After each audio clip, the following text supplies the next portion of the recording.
Kristus datang hai manusia. Sama-sama. Kristus datang hai manusia, keluh kesah hentikan, masyurkan kemuliaannya, berharap dan beriman. Kristus datang, Kristus datang, datanglah Raja Damai, datanglah Raja Damai. Baik, selamat pagi bagi kita semua. Dan saya tanya tadi bahwa bacaan kita dari Kisah pasal 25. Dan saya harap kita semua boleh ambil bagian nanti. Saya hanya bacakan ayat ini lebih dahulu untuk kita boleh menyimaknya. Kisah pasal 25. Paulus di hadapan Festus naik banding kepada Kaisar. 3 hari sesudah tiba di provinsi itu, berangkatlah Festus dari Kaisarea ke Yerusalem. Di situ imam-imam kepala dan orang-orang Yahudi yang terkemuka datang menghadap dia dan menyampaikan dakwaan terhadap Paulus. Kepadanya mereka meminta satu anugerah yang merugikan Paulus, yaitu untuk menyuruh Paulus datang ke Yerusalem, sebab mereka sedang membuat rencana untuk membunuh dia di tengah jalan. Tetapi Festus menjawab bahwa Paulus tetap ditahan di Kaisarea dan bahwa ia sendiri bermaksud untuk segera kembali ke sana. Katanya, karena itu baiklah orang-orang yang berwenang di antara kamu turut ke sana bersama-sama dengan aku dan mengajukan dakwaan terhadap dia jika ada kesalahannya. Festus tinggal tidak lebih daripada 8 atau 10 hari di Yerusalem. Sesudah itu ia pulang ke Kaisarea. Pada keesokan harinya ia mengadakan sidang pengadilan dan menyuruh menghadapkan Paulus. Sesudah Paulus tiba di situ, semua orang Yahudi yang datang dari Yerusalem berdiri mengelilinginya dan mereka mengemukakan banyak tuduhan berat terhadap dia yang tidak dapat mereka buktikan. Sebaliknya, Paulus membela diri, katanya, "Aku sedikit pun tidak bersalah baik terhadap hukum Taurat orang Yahudi maupun terhadap bait Allah atau terhadap Kaisar." Tetapi Festus yang hendak mengambil hati orang Yahudi menjawab Paulus, katanya, "Apakah engkau bersedia pergi ke Yerusalem supaya engkau dihakimi di sana di hadapanku tentang perkara ini?" Tetapi kata Paulus, "Aku sekarang berdiri di sini di hadapan pengadilan Kaisar, dan disinilah aku harus dihakimi. Seperti engkau sendiri tahu benar-benar, sedikit pun aku tidak berbuat salah terhadap orang-orang Yahudi. Jadi jika aku benar-benar bersalah dan berbuat sesuatu kejahatan yang setimpal dengan hukuman mati, aku rela mati.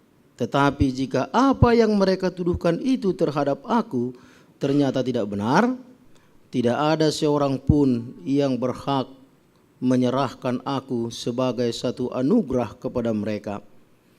Aku naik banding kepada Kaisar." Setelah berunding dengan anggota-anggota pengadilan, Festus menjawab, "Engkau telah naik banding kepada Kaisar, jadi engkau harus pergi menghadap Kaisar." Paulus di hadapan Agripa dan Bernike. Beberapa hari kemudian datanglah Raja Agripa dengan Bernike ke Kaisarea untuk mengadakan kunjungan kehormatan kepada Festus, karena mereka beberapa hari lamanya tinggal di situ. Festus memaparkan perkara Paulus kepada raja itu, katanya, "Di sini ada seorang tahanan yang ditinggalkan Felix pada waktu ia pergi. Ketika aku berada di Yerusalem, imam-imam kepala dan tua-tua orang Yahudi mengajukan dakwaan terhadap orang itu dan meminta supaya ia dihukum. Aku menjawab mereka bahwa bukanlah kebiasaan pada orang-orang Roma untuk menyerahkan seorang terdakwa sebagai satu anugerah sebelum ia dihadapkan dengan orang-orang yang menuduhnya dan diberi kesempatan untuk membela diri terhadap tuduhan itu. Karena itu mereka turut bersama-sama dengan aku kemari. Pada keesokan harinya aku segera mengadakan sidang pengadilan dan menyuruh menghadapkan orang itu.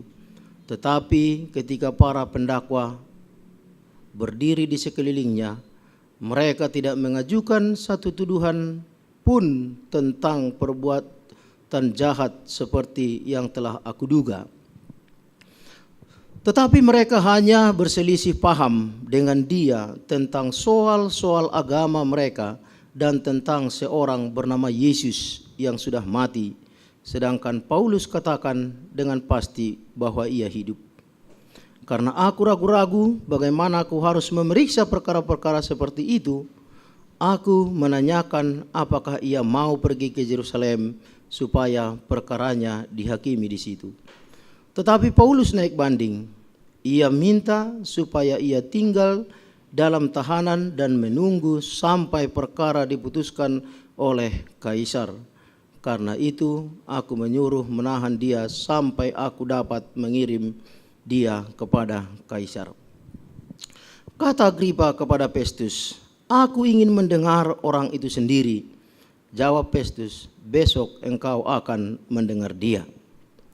Pada keesokan harinya datanglah Agripa dan Bernike dengan segala kebesaran, dan sesudah mereka masuk ruang pengadilan bersama-sama dengan kepala-kepala pasukan dan orang-orang yang terkemuka di kota itu, Festus memberi perintah supaya Paulus dihadapkan. Festus berkata, "Ya Raja Agripa, serta semua yang hadir di sini bersama-sama dengan kami, lihatlah orang ini yang dituduh oleh semua orang Yahudi, baik yang di Yerusalem maupun yang di sini. Mereka telah datang kepadaku dan sambil berteriak-teriak mereka menyatakan bahwa ia tidak boleh hidup lebih lama. Tetapi ternyata kepadaku bahwa ia tidak berbuat sesuatu pun yang setimpal dengan hukuman mati, dan karena ia naik banding kepada Kaisar, aku memutuskan untuk mengirim dia menghadap Kaisar. Tetapi tidak ada apa-apa yang pasti yang harus kutulis kepada Kaisar tentang dia. Itulah sebabnya aku menghadapkan dia di sini kepada kamu semua, terutama kepadamu, Raja Agripa, supaya setelah diadakan pemeriksaan, aku dapat menuliskan sesuatu. Sebab pada hematku tidaklah wajar untuk mengirim seorang tahanan dengan tidak menyatakan tuduhan-tuduhan yang diajukan terhadap dia." Saudara-saudara, kita dapat melihat di dalam Kisah pasal 25 ini bagaimana Paulus di hadapan Festus dan kemudian naik banding kepada Kaisar, dan salah satu tuduhan yang diberikan oleh orang-orang Yahudi maupun para imam-imam terhadap beliau adalah oleh karena Paulus tidak pernah bisa berdiam diri berbicara tentang Yesus. Ya.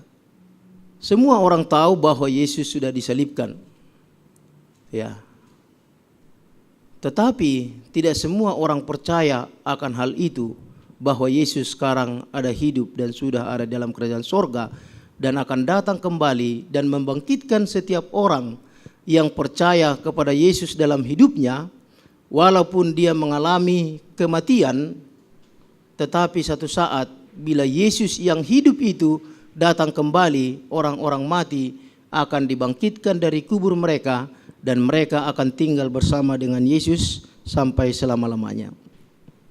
Jadi inilah yang tidak berkenan di hati para imam-imam orang Yahudi, oleh karena mereka menganggap bahwa apa yang diajarkan oleh Paulus tentang Yesus Kristus sangat berbeda dengan apa yang mereka pikirkan, sehingga mereka memberikan dakwaan-dakwaan terhadap Paulus, karena Paulus selalu berbicara tentang Yesus yang telah mati dan yang telah bangkit dan yang akan datang untuk membangkitkan setiap orang yang percaya kepadanya. Oleh karena ketidakpuasan para imam-imam orang-orang Yahudi inilah, sehingga mereka memberikan dakwaan-dakwaan terhadap Paulus, walaupun pada akhirnya ketika Paulus dihadapkan, tidak seorang pun di antara mereka yang dapat memberikan satu pertanggungjawaban kesalahan apakah sebenarnya yang dilakukan oleh Paulus sehingga ia dinyatakan harus dihukum mati. Nah, apa yang kita boleh dapat dari pelajaran ini adalah mungkin satu saat juga, lambat atau segera, kita pun harus menghadapi dakwaan-dakwaan, tuduhan-tuduhan, oleh karena kita mengabarkan tentang Yesus Kristus.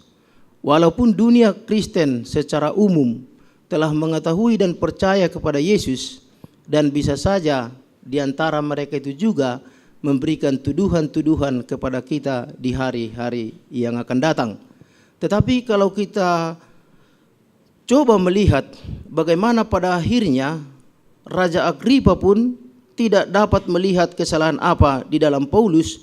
Bahkan kalau kita baca di dalam Kisah pasal 26 hingga pasal yang ke-28 selanjutnya, bagaimana perkara-perkara besar yang mereka dapat saksikan dilakukan oleh siapa? Dilakukan oleh Paulus. Karena kalau tidak salah di pasal yang berikutlah kita melihat bagaimana perjalanan Paulus di dalam pelayaran mereka, di mana mereka terombang-ambing oleh kapal dan mereka tidak makan, tetapi ya justru karena ada Pauluslah di dalam kapal itu sehingga seisi kapal itu boleh apa? Boleh selamat. Dan di situ juga kita dapat melihat bahwa Paulus bahkan membuat mujizat dengan membagi-bagikan roti kepada mereka yang sudah tidak makan sampai 14 hari terombang-ambing di kapal tersebut, boleh mendapatkan makanan sehingga semuanya boleh kenyang. Nah, jadi dalam ayat 25 ini kita melihat bahwa orang-orang Yahudi, imam-imam memberikan tuduhan palsu terhadap Paulus, tetapi Paulus kita dapat lihat dengan rendah hati, dia boleh menghadapi semua itu dan menyatakan, coba tunjukkan kesalahan apa yang saya perbuat. Ya, sehingga saya dituduhkan harus mendapatkan hukuman mati. Tetapi baik Festus, baik Agripa dalam bacaan ini menyatakan mereka pun tidak dapat menemukan sesuatu kesalahan dari Paulus yang bisa dianggap dia layak untuk dihukum mati. Nah, baik, itu yang saya dapat lihat dari bacaan kita ini. Hanya juga untuk mempersiapkan kita juga, ya mungkin hari esok ataupun hari yang akan datang, bagaimana supaya kita siap menghadapi tuduhan-tuduhan oleh karena kita mengabarkan Injil Tuhan sebagaimana Paulus, dan tidak perlu kita takut untuk menghadapinya. Ya, dan tentu ya seperti ya Bang Ucok Panggabean selalu katakan, ya kalau kita satu saat di penjara karena Injil itu bukan malapetaka, tapi itu adalah apa? Kasih karunia. Ya, karena murid-murid Yesus pun kita lihat memang mereka dianiaya, ya mereka juga mati syahid oleh karena Injil. Dan kalau kita lihat juga sejarah kekristenan, ya Injil itu tersebar bila mana ada aniaya ya di dalam menyampaikan Injil Tuhan. Jadi tidak terlalu perlu kita takut kalaupun satu saat kita didakwa ataupun dituduh oleh karena kita mengabarkan Injil Tuhan. Baik, mungkin ada keterangan tambahan karena barangkali saudara-saudara sudah baca juga ayat ini. Ya Pak Sagala.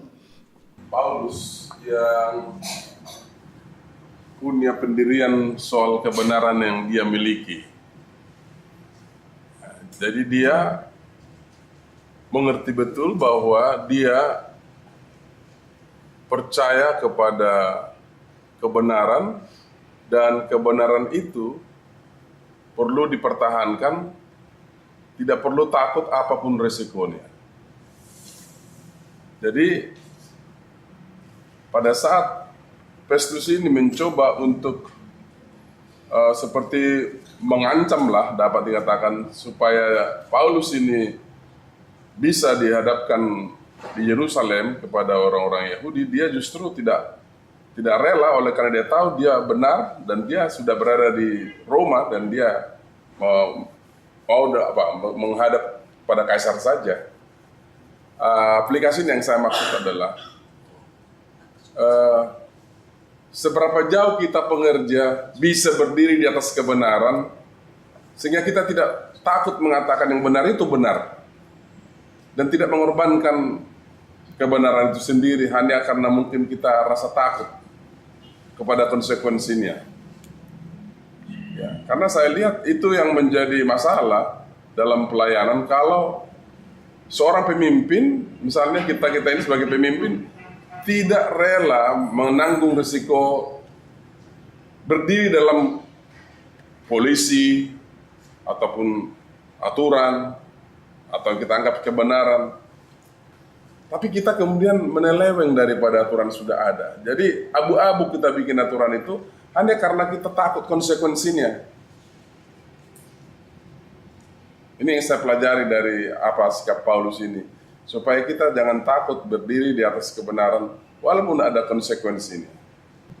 Dan dia bukan penginjil yang sembarangan.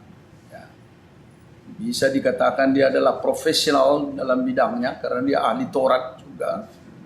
Dan semua itu Taurat dia bisa hafal. Dan dengan Yesus pun, soal Injil pun dia tahu. Oleh karena pertama dia melawan misi Injil.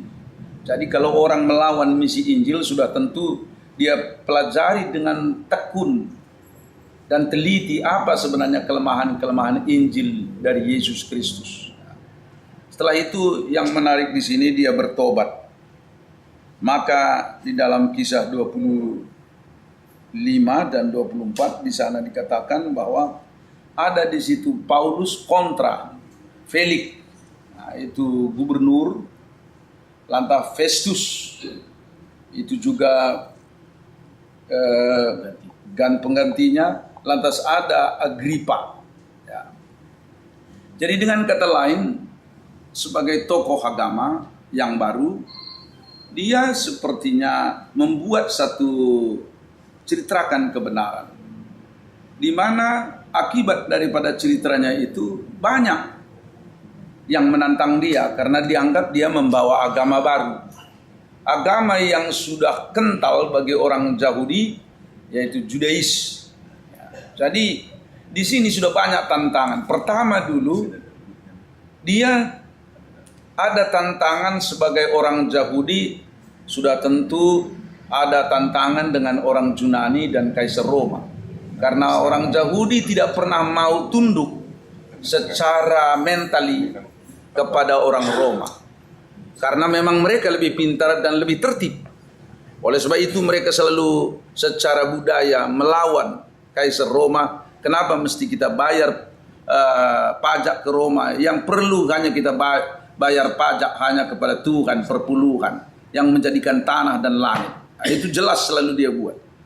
Nah, di dalam hal inilah kita lihat di sini bahwa ada tantangan sampai dia sudah 2 tahun di penjara. Namun di dalam penjara tetap berteriak soal firman Tuhan. Nah, di sini yang kita lihat bahwa kepada Felix yang istrinya disebut Drusilla, ya, sehingga sampai sekarang ini terkenal kalau ada orang tidak benar, kau benar-benar wanita Drusilla kau. Sebenarnya ini dia dari perkataan ini. Kan Drusilla ini adalah istri daripada Felix ini. Namun dikatakan dia ini adalah anak Herodes. Entah bagaimana main mata ini Felix, dia tinggalkan suaminya, kawinlah dia dengan Felix ini.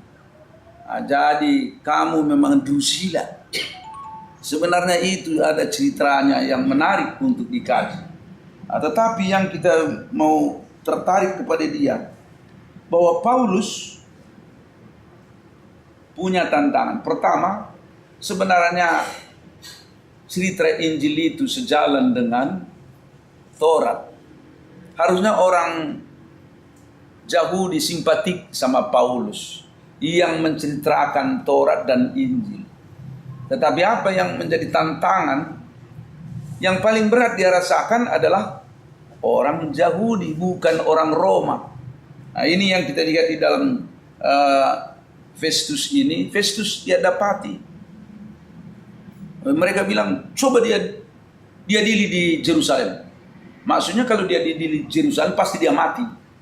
Karena orang Yahudi sudah benci cerita Yesus itu. Dia dili di sana katanya. Tapi Felix ini, Festus ini membela dia. Dia katakan, jangan, dia ini warga negara Roma. Kita tidak berhak mengadili dia kalau dia naik banding. Kata Paulus, naik banding dia.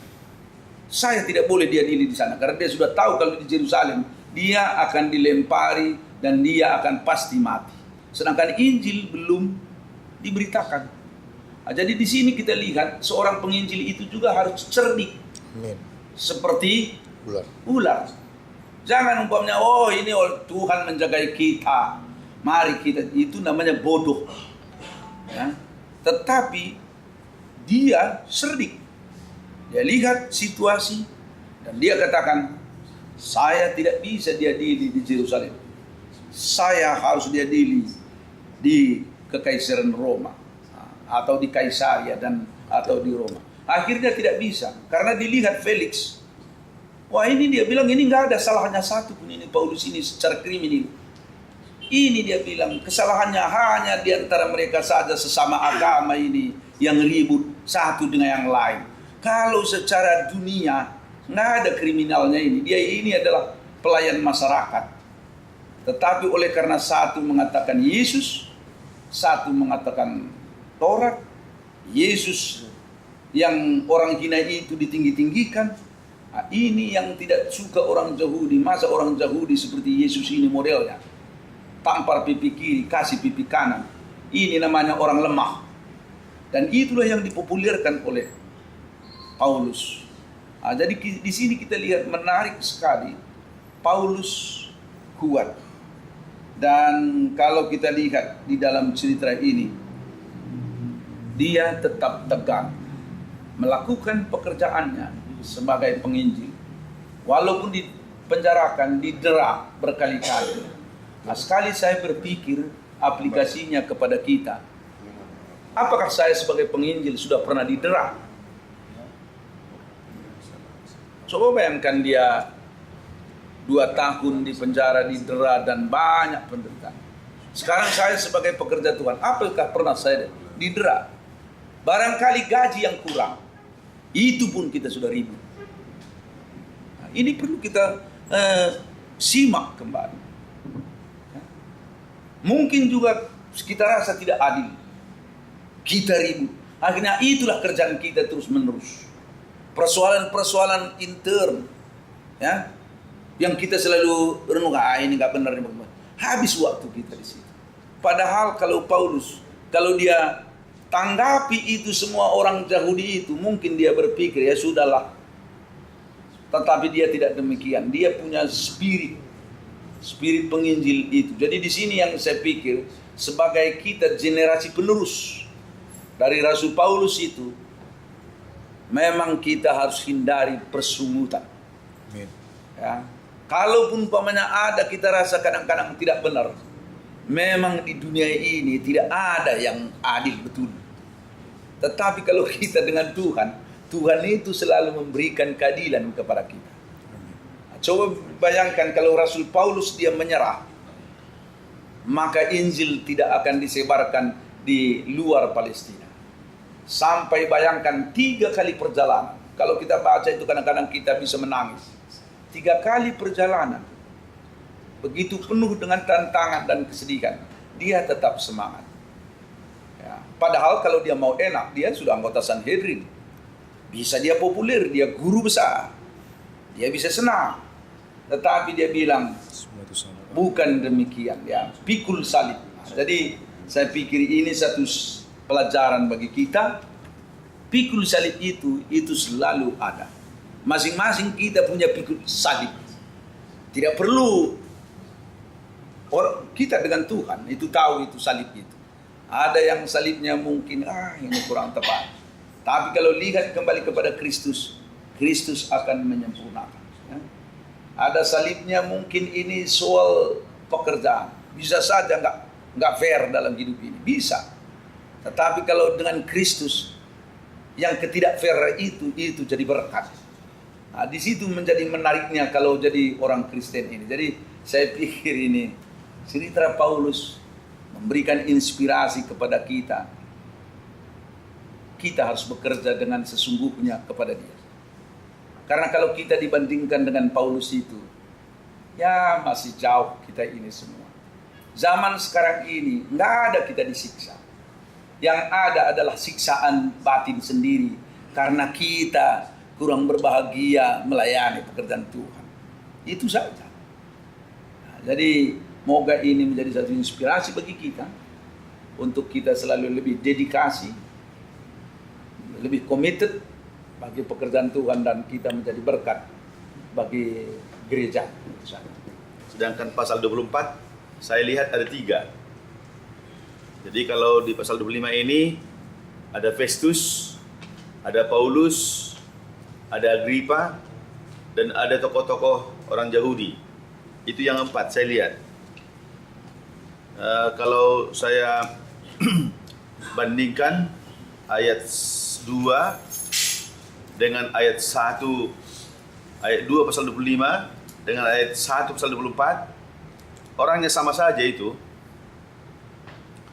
Jadi, then the high priest and the chief men of the Jews informed him against Paul. Jadi sana pun begitu. Now after the 5 days, Ananias the high priest. Jadi sama-sama the high priest. Apa yang saya maksud? Jadi di pasal 25 4 karakter.